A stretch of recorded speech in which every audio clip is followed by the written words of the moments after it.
negadir отварды. В общем, продолжаем.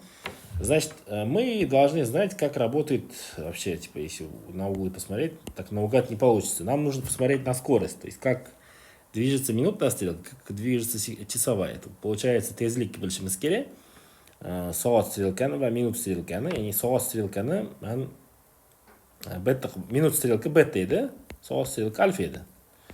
Shunda tezligi qanaqa bo'ladi? Shunda 1 soatda 60 minut bo'lsa, 360 gradus 60 ga bo'lamiz. Ya'ni 6 gradus minutga yurar ekan. Soat strelka 12 soatda bitta krug qiladi. Ya'ni 360 12 ga bo'lamiz, to'g'rimi? 12 soatga bo'lamiz, ya'ni 720 minutga bo'lamiz. Minutda o'lchavimiz-ku. 1 taqsim 2 gradus minutga. O'sha tarafdan qarasak, shunda nima bo'lyaptiki tezlikda. Hozir 3 taman. Ya'ni bu strelka, soat strelkasi. Shunda 3 ta bo'lsak, bu 90 gradus forasi bor.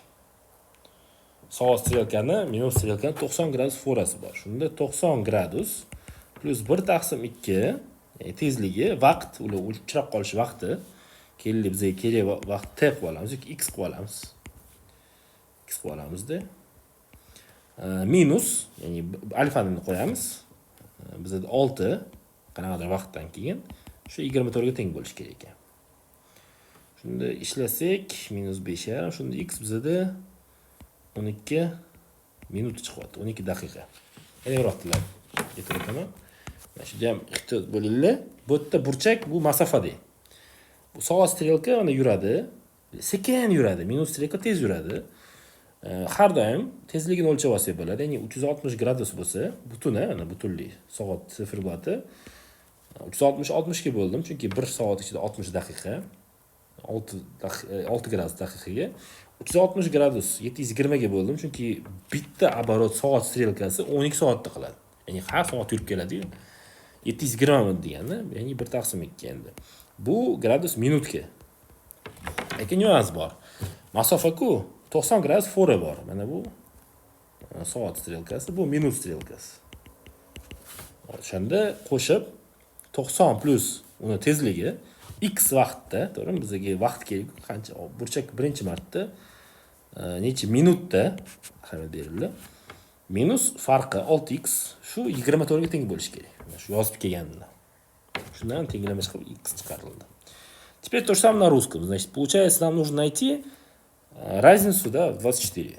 Угол вообще в целом это расстояние.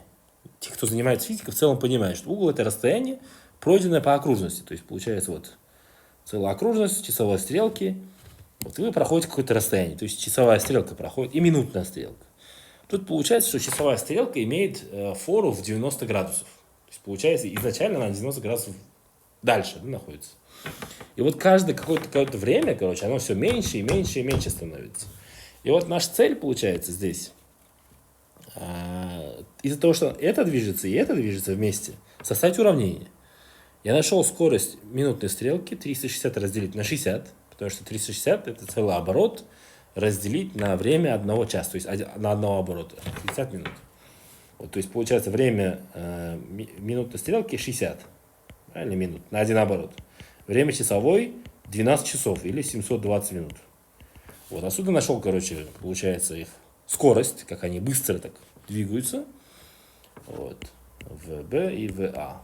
И получается, составил уравнение, где 90 градусов была фора, плюс скорость часовой стрелки, минус скорость минутной, чтобы у меня, короче, образовалось 24 градуса. Вот и получился ответ.